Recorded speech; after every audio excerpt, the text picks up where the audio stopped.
Hi, I'm Brian E. Denton, author of the book A Year of War and Peace and the poetry collection Inspiration. Welcome to my channel. This video is part of a series I'm doing on Dante's Divine Comedy, wherein I'm reading through the entire Divine Comedy at a rate of 3 cantos or chapters per week. I'm going to do all 3 books, the Inferno, Purgatorio, and Paradiso. It's my independent contribution to Baylor University's 100 Days of Dante Project. If you haven't heard of the 100 Days of Dante Project, please click through on the link I provide down in the show notes. Quality content, I'm sure you'll like it.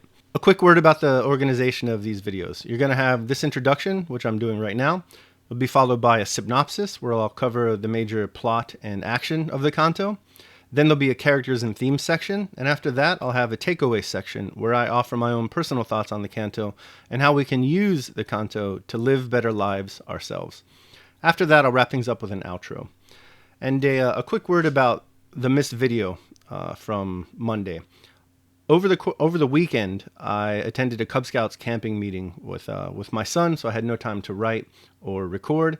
And then my son came home sick from that, so Monday and Tuesday I was spent ferrying him about to the doctor and whatnot and taking care of him. So I plan on getting back on track over the course of the next few weeks and even ahead, so I don't miss a day in the future. And with that, let's get right into it. Dante's Inferno, Canto 21.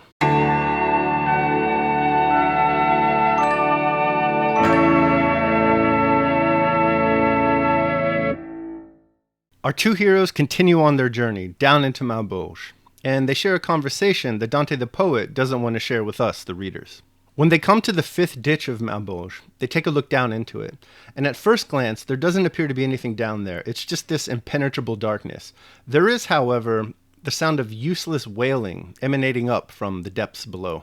Upon closer inspection, however, Dante the Pilgrim notices that what lies below is not an impenetrable darkness, but rather a pit of boiling pitch. Then, a jump scare. An effective one, too. A terrifying demon rushes towards our heroes, Virgil and Dante. And Virgil, just in the nick of time, whisks Dante away to safety behind some jagged rocks. Dante, though terrified, he just can't help himself, so he peers out over the jagged rocks to see what's going on. It's pretty disturbing what he sees here. This demon has a fresh sinner clutched within its taloned grasp, and the demon throws this sinner into the boiling pitch below. And then the demon rushes off back to the city it came from, saying that it just can't wait to get more grafters from that awful city. So graft here is the sin that's being punished. Meanwhile, naturally, the sinner wants to come up for air, and he does so, and we see that his face is painted in this viscous sludge. But it turns out that coming up for air is against the rules. The demons kindly inform this poor bastard that it's against the rules to come up for air. So, for the rest of eternity, he's not only going to have to boil in boiling pitch, he's also going to have to drown. And the punishment for coming up for air, which he just did, by the way, is to be shredded to pieces by these taloned demons, which is what they do to this guy. At this point, Virgil emerges from behind the jagged rocks, and he seeks to negotiate passage of the region with the head honcho, Malaconda. Malaconda is the lead demon down here. And it takes some convincing, but eventually he convinces Malaconda to offer help. And the main argument is that, listen, our journey, once again we're going to hear this argument, our journey is divinely appointed, so we must gain passage to the deeper regions of Maubeuge. So Malaconda tells one of his subordinate demons to give our two heroes a ride. And he also informs our two heroes that the closest bridge over the 6th ditch has been broken, but only that one. So the demons are going to give our two heroes a ride to the closest bridge. Dante doesn't trust these demons at all. He's very terrified, and Virgil counsels calmness and patience. And after that, our two heroes' journey is heralded by the sound of a butt trumpet.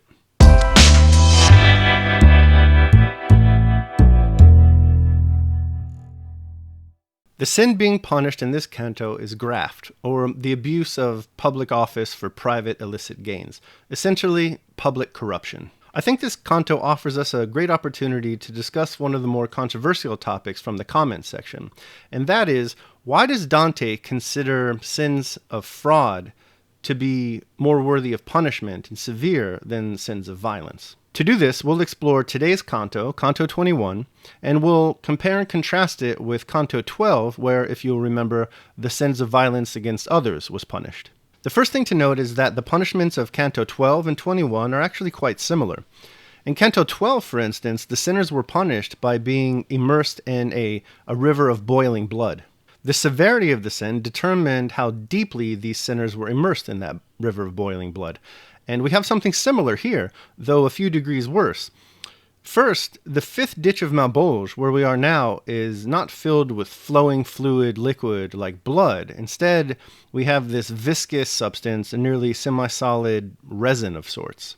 In both cases, however, in Cantos 12 and Canto 21, we have boiling substance, which the sinners are subjected to. One other difference, though, is that in Canto 21, here today, we see that the sinners must be submerged at all times. It's against the rules for them to come up for air. Whereas in Canto 12, the sinners were punished according to the severity of their sin of violence against others by being either immersed up to their brows, their neck, their torso, and in some cases, their ankle. And in addition, of course, we have this rule where the demons get to shred you to pieces if you do come up for air. Clearly, the punishment in Canto 21 is much more severe, and therefore, we can safely assume Dante believes the sin being punished to be more severe. Here's why I believe Dante thinks this way. The sins of violence against others, like those punished in Canto 12, affect at most a few people. When a tyrant murders an individual, that individual and that individual's family and maybe immediate social circle are negatively affected. Now contrast this with graft. With the sin of graft, you don't just have one individual being harmed. You have potentially, and in most cases, most likely, an entire society being negatively affected. When graft runs rampant, entire societies are doomed. The negative consequences of graft are much more widespread and substantial. They affect the whole society. And this is perhaps why Dante employs so many civic similes in today's canto. In line 7, for example, he writes of the Venetians and their arsenal. So here we have a city-state, Venice. The sinner is said to be from Lucca, another city. And then in line 95, Dante the poet also makes mention of the siege of Caprona, which is near Pisa. Further, the Malebranche, the collection of demons that are tasked with guarding this fifth ditch of Maubeuge, they serve as a kind of militaristic polity. The point of these civic similes, I think, is that Dante is drawing our attention to the society-wide negative effects of graft. In fact, we see this in the social science literature of economics. Graft has a profoundly negative effect on economic growth. Now, a lack of economic growth may strike some listeners as not too problematic, at least as compared to individual acts of violence, but I can assure you, at least in my opinion, and the opinion of these learned economists, that it is indeed really bad. So think about it like this. Economic growth is associated with human happiness and flourishing, and increased life expectancy, and many other positive things. Poverty, which graft contributes to, on the other hand, is associated with many different poor outcomes for both individuals and society. Poor health outcomes, poor wealth outcomes, lack of education, really unhappiness. So again, we have this individual act of graft contributing not only to individual problems, but society-wide problems.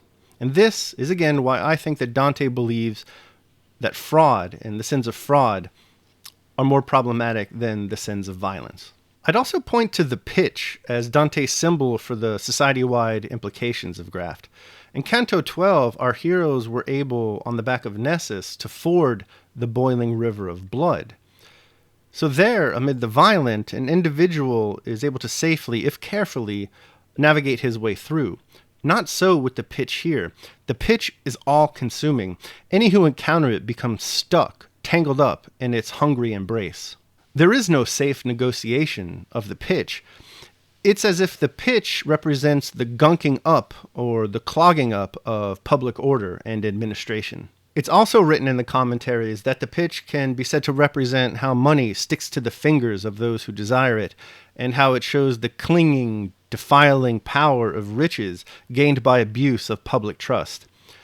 And this trust is perhaps the most important part of the canto and the most important aspect of a thriving and flourishing society. There is no trust in this canto, none at all. Malebranche are diabolical and brutal. There's no trust even between them. We see this in the way that they interact with each other. We see their leader, Malaconda, lie here. We're going to know that he lies later on in the cantos upcoming. He says that the closest bridge that traverses the sixth ditch of Maubeuge is broken, but the other bridges that go across the sixth ditch are perfectly fine, and he orders one of his underlings to take our two heroes there. But as it turns out, every bridge that goes over the sixth ditch is broken. This is a ploy on Malacota's part to trap our two heroes and to possibly kill them.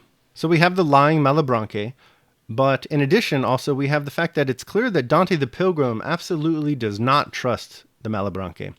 By the canto's end, he's basically pleading with Virgil to find alternative means of travel rather than rely upon them, again, because he doesn't trust them. So we see that a lack of trust leads to much dysfunction. And in fact, in real life, social trust is a vital component to human flourishing. Low trust societies are more likely to showcase civil conflict, more likely to have corruption and low economic growth. And in general, they're just more dysfunctional, just like they are in today's Canto. High trust societies, on the other hand, tend to be richer, more innovative and dynamic, more individualistic. And it's graft, in large part, like the boiling pitch below, that consumes and destroys public trust. These are the reasons why I believe that Dante considered the sins of fraud to be much more severe than the sins of simple violence against others. Violence affects individuals, fraud concerns the whole of society. We'll be with the sin of graft for a little bit longer, over the course of the next canto, canto and a half.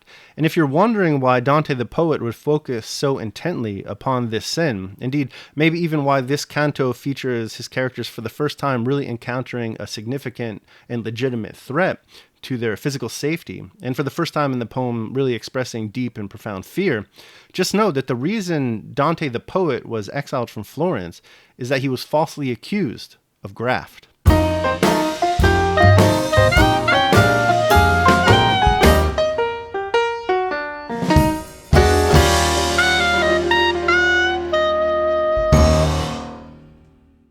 In our last video, we concluded with a quote from Joseph de Maistre about how he reconciles the phenomena of human suffering with the idea of a benevolent God. This is called Theodicy, and in my opinion, it's a very important topic. And since we see it at work in today's canto, I think it's best to consider the question further. I would argue that we see this problem more clearly in Canto 21 than we do in any of the other cantos in the entire poem.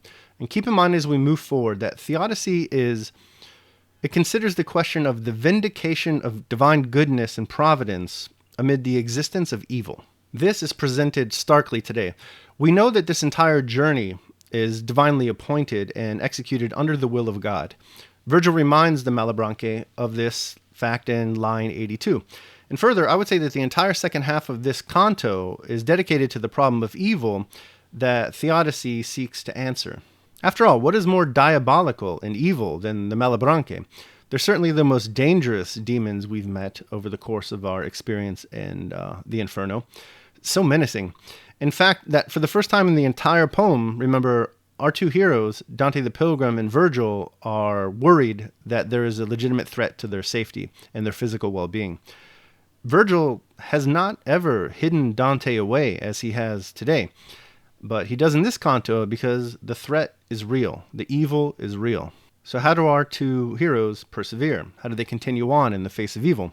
Well, the answer is in line 82. The will of God. They rely upon the will of God. God is in control of everything.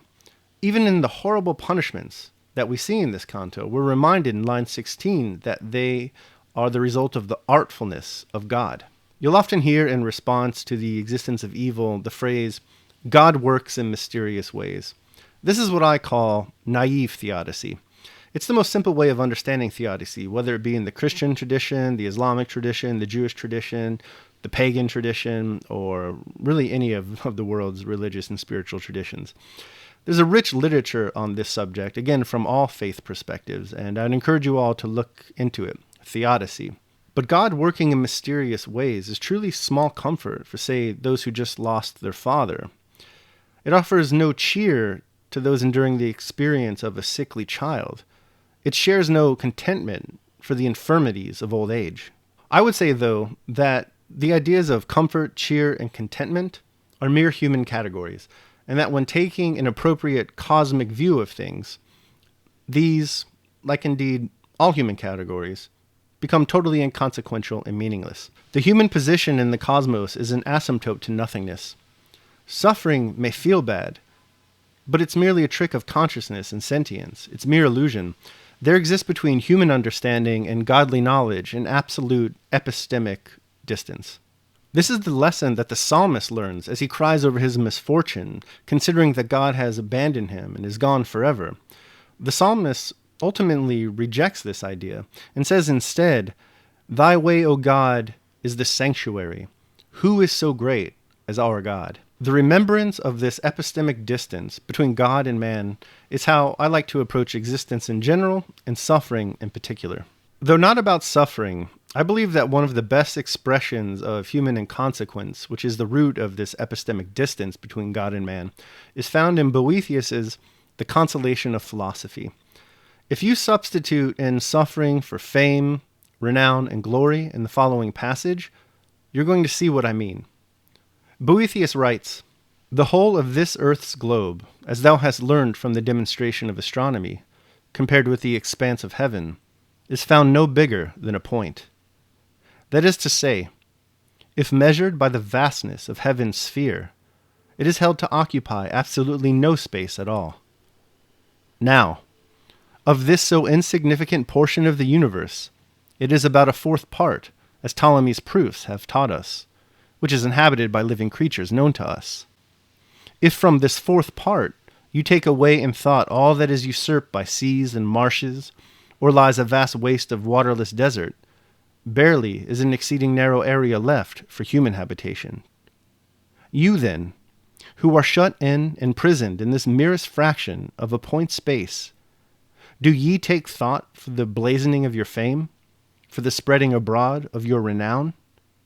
Why, what amplitude or magnificence has glory when confined to such narrow and petty limits?" All right, so that does it for my video for Canto 21 of Dante's Inferno. I hope you enjoyed it. Thanks so much for watching. If you did enjoy it, please consider liking this video and subscribing to the channel. We've set the goal of getting up to 200 subscribers by the end of October. At the time of this recording, I believe there's 192 subscribers, so we're very close, and I think we can get there, especially with your help, and I thank you in advance for that. Now, more importantly than getting likes or subscriptions is starting a conversation in the comments section. This is, after all, as I conceive of it, a kind of a book club, which, by the way, I'm enjoying thoroughly everyone's input. It's great. In some videos, I leave viewers with discussion prompts, and in some videos, I just leave it open-ended, inviting your personal opinions on the canto. Today, I have a discussion prompt. I want to know what you think Dante and Virgil were talking about in the opening stanza of today's canto. Remember that Dante says that he's not going to share that with us. So again, what do you think they were talking about and why? I think this could be fun to answer. Let me know. Now, if you'd like to contact me in another way other than the comments down below, please feel free to check out my Twitter. I'm on Twitter at Brian E. Denton. These videos are going to be released every Monday, Wednesday, and Friday. Now, again, I apologize for not releasing a video on Monday. I told you in the introduction that the reason was because my weekend was spent at Cub Scouts with my son. We went camping. And then on Monday and Tuesday, he was sick and I was tending to him, taking him to the doctor, etc., etc. I just had no time. So moving forward, what I want to do is I'm going to get the production schedule ahead of time so I don't miss another day. So, fingers crossed for that. At any rate, the next video is going to be released on Friday. So until then, take care of yourselves and others.